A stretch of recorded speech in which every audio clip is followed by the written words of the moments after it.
안녕하세요. 태아보험 전문가 이재훈 팀장입니다. 태아보험 절대 비싸게 할 필요 없습니다. 30세 만기든 100세 만기든 어차피 보험 하나로 평생 대비할 수는 없거든요. 정해져 있는 가입 금액, 즉 수술 한 번 하면 몇십만 원, 진단받으면 몇천만 원, 이런 것들이 앞으로 몇십 년 후에 동일한 돈의 가치를 할 수는 없기 때문입니다. 그래서 지금부터 절대 비싸게 하지 마시고 앞으로 30년 이후도 생각해보시고 40년, 50년 이렇게 미래를 그려봤을 때 우리나라 의학 기술이 얼마나 더 발전해서 더 좋은 보험 특약이 나올지도 모르는 거니까 이런 부분도 염두에 두시는 게 좋습니다. 저렴하게 가성비 있게 준비하신다면 지금 설명드릴 이 설계한 대로만 하시면 됩니다. 제가 8년 정도 현장에서 근무하며 느낀 점은 생각보다 건강한 아이들이 더 많다는 겁니다. 가성비 있게만 필요한 것만 준비하셔도 태아보험 고민은 더 이상 안 하셔도 됩니다. 그럼 최신 반영된 태아보험 30세 만기 설계안 이제부터 설명해 드릴 텐데요. 보험료부터 말씀드리자면 출생 전은 56,800원, 출생 후는 36,980원입니다. 임신 주수 9주 미만 산모님 기준이며 주수에 따라 출생 전 보험료는 계속 변동될 수 있으니 이 부분은 참고해 주시면 되겠습니다. 보험료는 실제로 출생 후 보험료가 출산을 한 다음에 20년 동안 납부를 해야 하는 금액이기 때문에 이 금액을 중점적으로 보셔야 하는데요. 다른 보장들은 사실 없어도 되지만 지금 말씀드리는 보장들은 필수 담보이니까 꼭 구성을 해주세요. 그럼 보장 내용들에 대해 하나하나 살펴보도록 하겠습니다. 첫 번째는 기본계약 상해 후유장애 담보입니다. 다치는 상해로 인한 충분한 치료를 받았음에도 남아있는 영구적인 정신 또는 육체 훼손 상태를 보험회사는 상해 후유장애라고 말하는데요. 예를 들어서 교통사고는 상해죠. 이 모든 상해로 인해 척추 압박골절로 후유장애가 15%가 남았다면 1억 원의 15% 1,500만 원이 지급이 되는 구조입니다. 그리고 우리 신체 대부분이 해당이 되기 때문에 보장하는 범위도 넓고 부위별로 각각 보장하면서 반복 지급도 가능한데요. 이렇게 1억 원만 구성하셔도 충분하고 말 그대로 기본 계약이기 때문에 반드시 구성하셔야 하는 담보 중 하나입니다. 다음은 골절진단비 담보와 골절진단비 치아파절 제외 담보입니다. 팔, 다리, 손가락, 발가락은 물론 넘어져서 골절이 되거나 사탕을 먹다가 이가 부러지는 경우에도 보장을 해주고 있는데요. 아이가 놀이터에서 놀다가 다쳐서 팔에 실금이 간 경우나 사탕을 먹거나 넘어져서 이가 부러진 경우, 출생 과정에서 발생할 수 있는 쇄골 골절이 되는 경우 등 그 밖에 많은 상황에서 골절 진단비는 생각보다 다방면에서 청구가 이루어질 수 있어서 50만 원 최대 구성을 해주시는 게 좋습니다. 다음은 상해 입원 일당입니다. 다쳐서 입원하는 경우 하루에 5만 원씩 지급을 해주는 담보인데요. 어린이 상해 사고 관련해서는 뉴스에서나 미디어에서 자주 접할 수 있는데 대표적으로 교통사고도 그렇지만 어디서 떨어지거나 골절이나 화상사고 시 입원하는 경우에도 전부 포함해서 보장하고 있기 때문에 5만 원 최대로 구성을 했습니다. 다음은 상해 1호종 수술비 담보입니다. 작은 수술부터 큰 수술까지 차등 지급해주는 수술비예요. 교통사고 등으로 크게 다쳐서 머리나 가슴, 배 등을 개복해야 하는 큰 수술을 할 땐 비용이 상대적으로 많이 나올 수 있어서 여기서 상해 1호종 수술비를 구성해서 큰 수술했을 땐 1,000만 원이 보장될 수 있게끔 상해 1호종 수술비를 구성했습니다. 이 담보만 있으면 골절 수술비나 화상 수술비 같은 담보들은 중복되기 때문에 굳이 안 하셔도 괜찮습니다. 다음은 질병 후유장애 담보입니다. 상해와 반대로 아팠을 때 치료를 받았음에도 영구적인 정신 혹은 육체의 후유증이 남았을 때 보장해주는 담보인데요. 상해 후유장애와 마찬가지로 머리부터 발끝까지 보장 범위가 넓다는 게 큰 특징입니다. 후천적인 장애도 보장되지만 선천적인 뇌성마비나 다운 증후군, 사지결손 등의 장애까지 보장을 해주는데요. 그 밖에도 눈, 청력, 씹어먹거나 말하는 장애, 척추기형, 팔, 다리, 신경계, 정신, 행동장애 등등 정말 폭넓게 보장을 해주고 있어요. 신생아의 경우 아주 작은 질병에도 후유증이나 합병증이 크게 올 수도 있는 부분이라서 필수 특약이라고 생각을 합니다. 다음은 암 관련된 보장입니다. 아마 태아보험에서 가장 경제적으로 리스크가 큰 질환을 꼽는다면 단연 백혈병과 같은 소아암을 꼽을 수 있는데요. 우리가 보험을 가입하는 이유도 이런 위험 리스크를 대비하는 게 주 목적인데 저는 암 관련된 보장을 어떻게 구성을 했는지 말씀드리겠습니다. 암 진단비는 1억, 다발성 소암 진단비 5천만 원, 재진단암은 2천만 원 이렇게 구성을 했는데요. 일반암 1억 원을 메인으로 다발성 소암 진단비는 서브로 5천만 원을 구성했습니다. 통계 자료를 살펴봐도 우리나라 0세부터 14세까지 암 발병 순위는 1위가 백혈병, 2위가 림프종, 3위가 뇌 및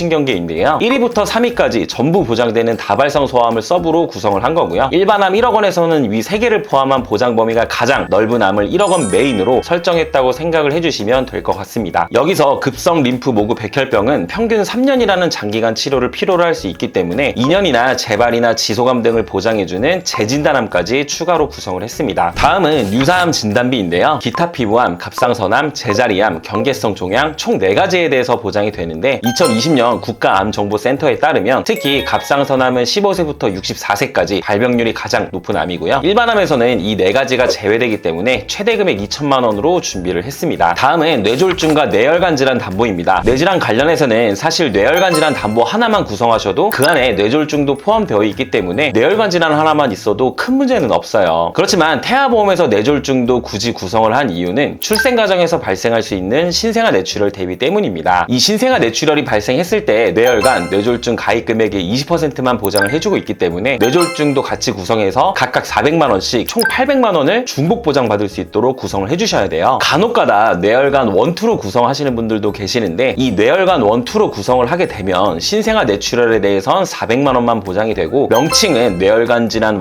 2지만 뇌혈관 질환 안에 해당하는 질병을 2번 보장하는 게 아니라 보장하는 범위를 반반 나눠놓은 구조거든요. 그래서 뇌혈관 뇌졸중 보장 범위와 뇌혈관 1, 2 보장 범위는 동일하다고 생각해 주시면 될 것 같습니다. 다음은 허혈심장 질환 담보인데요. 태아보험에서 심장혈관 진단비는 대표적으로 협심증과 급성심근경색을 보장해주는 허혈심장 질환과 여기에 부정맥과 심부전 등도 보장해주는 심혈관 질환이 있어요. 각자 보장하는 내용을 자세히 살펴보면 허혈심장 질환은 I20에서 I25까지 포함하고 있고 심혈관 질환은 I20에서 I25, 즉 허혈성도 포함해서 I47, I48, I49, I50을 추가로 더 보장을 해주는 담보입니다. 그럼 심혈관은 허혈성보다는 보장 범위가 더 넓다는 뜻인데 범위가 넓으니까 꼭 심혈관으로 넣어야 하는 건지 통계 자료를 보면서 설명을 드려볼게요. 2023년도 통계 자료를 보면 I47에서 I50까지의 0세에서 29세까지 환자 수를 모두 더하면 27,875명이거든요. 그리고 2023년도 0세에서 29세까지의 총 인구수는 1,441만 명입니다. 이걸 퍼센테이지로 계산해서 소수점은 반올림해서 말씀드리자면 30세 이전까지 발병률이 약 0.2% 정도밖에 안 되기 때문에 30세 만기로 심혈관을 대비하기엔 발병률이 굉장히 낮다고 볼 수 있을 것 같아요. 그래서 가족력이 있는 분들은 심혈관으로 구성하셔도 괜찮지만 반대로 가족력이 특별히 없다면 굳이 비싼 보험료를 납부하면서 심혈관으로 꼭 안 하셔도 될 것 같아요. 저는 개인적으로는 허혈성으로만 하셔도 충분하다고 생각합니다. 다음은 뇌성마비 진단 담보예요. 뇌성마비는 출생 전, 출생 시, 출생 후에 뇌가 미성숙한 시기에 뇌에 발생하는 운동 기능 장애를 총칭한다고 해요. 뇌성마비에 대해 제 경험담을 말씀드리자면요. 이 뇌성마비의 진단을 받으면 초기 치료에 집중을 해야 되기 때문에 부모님의 적극적인 보살핌이 필요하다고 하더라고요. 그래서 부모님이 맞벌이를 하셨던 분들이라면 한 분은 경제활동을 중단하기도 하기 때문에 뇌성마비는 넉넉하게 해주셔도 괜찮습니다. 해당 설계에는 500만 원 정도로 구성해드렸습니다. 본 광고는 심의 기준을 준수하였으며 유효기간은 심의일로부터 1년입니다. 다음은 질병 입원 일당 담보입니다. 1에서 30일까지는 만원, 1에서 180일까지는 5만원으로 총 6만원 최대 구성을 했는데요. 여기서 종합병원 1인실 담보 4만원과 상급종합병원 1인실까지 추가해서 만약 아이가 종합병원 1인실에 입원한 경우엔 하루 최대 10만원이, 상급종합병원 1인실에 입원했을 땐 하루 최대 30만원씩 나오도록 구성을 했는데요. 여러분도 잘 아시겠지만 신생아들은 고열이나 장염, 구토 등과 같은 작은 질병에도 입원을 하는 경우가 빈번하게 발생할 수 있어서 입원 일당은 이처럼 탄탄하게 구성을 해주셔야 합니다. 일반 병실은 물론 실비에서도 보장을 해주고 있지만 상급 병실의 경우 일반 병실과의 차액 50%만 보장이 되고 하루 최대 한도가 10만원 밖에 되질 않아요. 서울에 있는 큰 병원은 상급 병실 비용이 대부분 40만원부터 시작을 하기 때문에 실비 최대 한도 10만원을 보장받더라도 자기 부담금을 하루당 최소 30만원 정도 부담을 해야 합니다. 대부분의 소아병동은 상급 병실로 많이 이용을 하므로 이 자기 부담금에 대해서 입원 일당으로 어느 정도 보완을 해준다고 생각을 해주시면 될 것 같아요. 또 하나, 간혹 질병 중환자실 입원 일당 담보가 없으면 저체중아 입원 일당이 보장 안 되는 것으로 생각하시는 분들이 계시는데요. 저체중아나 조산으로 인큐베이터로 입원을 하게 되면 질병 입원 일당 담보에서 하루에 6만원씩, 저체중아 입원 일당 담보에서도 3일 이상부터 추가적으로 5만원씩 보장이 됩니다. 여기서 중환자실 입원 일당을 더 추가하는 개념이에요. 또한 우리나라 본인 부담률 경감 제도로 인해 저체중아로 입원 시 본인 부담률 5%만 부담하면 되고 이마저도 실비에서 보장하기 때문에 생각보다 병원 비용이 안 나올 수 있으니까 이 부분은 참고해서 중환자실 입원 일당 구성 유무를 판단해 보시면 좋을 것 같아요. 저는 개인적으로 중환자실을 추천하진 않습니다. 다음은 질병수술비 선천 포함 혀유착 제외 40만원, 질병수술비 선천 포함 혀유착 제외 경증 제외 담보 10만 원 구성했습니다. 아이가 뱃속에서부터 가지고 태어난 선천적인 질병이 중요하다고 말씀드리는데 이런 선천적인 질병으로 수술했을 때 최대한 보장받을 수 있도록 구성을 해드렸고 다발성 수술들도 최대한 넉넉하게 보장을 받을 수 있도록 구성을 해드렸는데요. 선천 이상 수술 관련해서는 예를 들어 심실 심방 중격 결손이나 다지증, 구순열, 9개월 수술과 같은 이런 선천 이상 수술 부분들에 대해선 50만 원 그대로 보장을 해주도록 설계를 했습니다. 미용 목적이나 성형 수술 등의 몇 가지 안 되는 내용들이 약관에 기재되어 있고 이러한 면책사항 몇 가지 제외하고 선천 이상을 포함하는 수술들을 최대한으로 보장 금액을 설정을 해드렸다고 보시면 될 것 같고요. 참고로 개인적으로 입원 일당 다음으로 이 수술비 담보 청구율이 가장 높은 것 같습니다. 다음은 질병 1/6종 수술비 담보인데요. 상해 1호종 수술비와 마찬가지로 가입 금액이 높아질수록 복잡하고 중대한 수술이라고 보시면 되는데 예를 들어 1종은 탈장이나 편도, 중이염 수술 등이 있고 2종은 맹장, 전립선, 디스크 수술, 3종은 협심증, 위궤양, 유방 절제술 등이 있고요. 4종은 기관지나 폐, 신장 등을 개복한 동반 수술, 5종은 뇌출혈, 심근경색, 암수술, 장기 이식 수술 등이 해당이 됩니다. 1종은 20만 원부터 5종은 1000만 원까지 수술 정도에 따라 지급이 되는데요. 우리가 흔히 하는 수술은 대부분 1에서 3종에 분포되어 있다고 생각을 해주시면 될 것 같습니다. 질병 수술비 하나로는 큰 수술을 받았을 땐 50만 원밖에 보장이 안 되기 때문에 질병 수술비와 종 수술비를 같이 구성해 주시는 게 좋고요. 6종은 다발성 선천 이상 수술비로 선천질환 전용 수술비입니다. 혀유착증 수술은 여기에 포함되어 있고요. 그 외에도 모반이나 부위계 등 질병 수술비와 함께 중복으로 구성을 해주시면 선천 이상 수술비 부분에서 좀 더 강화를 할 수 있다고 생각해 주시면 되겠습니다. 다음은 어린이 개용 심장 수술, 어린이 심장 시술 담보입니다. 어린이 개용 심장 수술은 심장병으로 인해 개용 심장 수술을 받은 경우 어린이 심장 시술은 심장 시술을 받았을 때 해당 담보에서 지급을 해주는데요. 참고로 어린이 심장 시술 담보는 22주 6일 내에만 구성할 수 있습니다. 9세 이하 주요 수술 통계에서 4위가 심장 수술인 만큼 발병률이 높다는 통계도 있기 때문에 심장 관련된 담보들은 가능하면 최대로 구성을 해주시는 게 좋습니다. 다음은 특전 선천 이상 수술 담보 200만 원 구성했는데요. 특전 선천 이상은 다발성보다는 조금 더 중대한 신경계통이나 눈, 귀, 얼굴, 목, 순환계통 등 특정 부위에 대해 폭넓게 보장을 해준다고 보시면 될 것 같아요. 태아 특약 중 하나이기 때문에 22주 6일까지만 구성할 수 있고 태아보험에서는 이런 선천 관련된 특약들은 꼭 구성을 해주셔야겠죠. 이 밖에도 양성 뇌종양 진단 담보나 심장 관련 소아 특정 질병 진단 담보, 중대한 재생불량성 빈혈 진단 담보, 중증 세균성 수막염 진단 담보 등등 청구율이 높진 않지만 막상 발생했을 땐 병원비가 많이 발생할 수 있고 가입 금액이 큰 가성비 담보들이라 구성을 했고 자녀 10대 질병 수술비나 소아 탈장 수술 담보, 충수염 수술 담보 등은 수술 통계 자료에서 상위권을 차지하고 있기 때문에 발생했을 땐 여러 곳에서 중복 보장되게끔 설계를 했습니다. 다음은 가족 일상 생활 중 배상 책임 담보입니다. 만약 예비 부모님분 중에 이 특약을 한 분도 안 가지고 있다면 꼭 구성하는 것을 추천드려요. 본인을 포함한 등본상 다른 가족이 남의 신체나 물건에 피해를 입혔을 때 피해 금액을 대인, 대물 사고 시에 일정 금액을 공제하고 보상을 해줍니다. 실제 제 고객님 한 분 중에서 내 아이가 다른 아이의 눈을 실수로 찌른 적이 있는데 해당 치료 비용이 많이 나왔을 때도 보상을 받았던 사례가 있었어요. 여기에 누수 관련된 보장도 추가할 수 있기 때문에 비용적으로 여유가 되신다면 해당 부분까지도 같이 구성해 주시면 되겠습니다. 마지막 태아 특약 4가지 남았는데요. 지금 보시는 태아 특약은 태아납 1년 만기입니다. 말 그대로 보험료를 태아 기간 동안에만 납입을 하면 되기 때문에 필수로 구성을 해주시는 게 좋고요. 태아 담보 첫 번째는 선천장애 출생 담보입니다. 심방 심실 중격결손인 Q21 코드뿐만 아니라 다지증, 9개월, 구순열, 다운 증후군 등 아이가 태어날 때 발생할 수 있는 수많은 선천질환에 대해서 보장을 해주고 있고요. 위표를 보시면 1종이 가장 경미하기 때문에 1종은 30만원, 2종은 100만원, 3종은 1000만원으로 구성을 했습니다. 참고로 2종은 200만원, 3종은 2000만원까지 가입 금액을 높일 수도 있어요. 수술이나 다른 치료가 없어도 진단 하나만으로 보장이 가능하기 때문에 정말 중요한 특약이라고 보시면 될 것 같아요. 개인적으로는 보험금 청구가 다수 있었던 담보이기도 합니다. 두 번째는 저체중아 입원 일당 담보입니다. 아이가 2.5kg 이하 미숙아로 태어나서 3일 이상 인큐베이터를 이용한 경우 3일에서 60일 한도로 하루당 5만원씩 지급을 해줍니다. 세 번째는 선천 변형 두상 진단 담보입니다. 선천 변형 두상 진단 담보에서 포함하는 Q67.2, Q67.3, Q75 질병 코드는 특전 선천 이상 수술에서 수술을 받았을 때 포함하지만 선천장애 출생 담보에서는 따로 포함하고 있지는 않아요. 그래서 해당 질병으로 수술을 했을 땐 특전 선천 이상 수술 담보에서 200만원 보장을 하지만 수술을 안 했을 땐 보장이 안 되기 때문에 여기에 선천 변형 두상 진단 50만원을 추가해 장두증, 쏠림 머리증, 두개골 유압 진단 시 추가적으로 보장을 받을 수 있게끔 설계를 했습니다. 마지막 신생아 질병 입원 일당 담보인데요. 임신 28주부터 출생 후 1주 사이에 사이에 질병으로 입원을 하게 되면 하루에 10,000원씩 지급을 해줍니다. 대표적으로 신생아 폐렴, 기관지염, 황달 등이 있는데 신생아 때 빈번하게 발생할 수 있는 질병들이기 때문에 구성을 해주시는 게 좋을 것 같고요. 이 태아 특약들은 태아납 1년 만기이기 때문에 보험료를 태아 기간 동안에만 납부를 하고 출생 후에 1년 동안 보장이 가능해요. 납입 기간도 짧은 편이라 꼭 구성을 해주시는 게 좋을 것 같습니다. 여기까지 36,980원 가성비 설계안을 소개해드려봤습니다. 해당 설계안이 필요하시거나 궁금한 점 있는 분들은 위 전화로 연락 주시거나 카카오톡 채널로 문의 주시면 성심성의껏 답변해드리겠습니다. 임신하신 거 한 번 더 진심으로 축하드립니다. 지금 이 순간부터 하나의 기적이 시작됐는데요. 몸과 마음 모두 건강히 예쁜 아기와 행복한 날들을 맞이하시길 바라겠습니다. 긴 영상 시청해주셔서 진심으로 감사합니다. 본 광고는 심의 기준을 준수하였으며 유효기간은 10일로부터 1년입니다.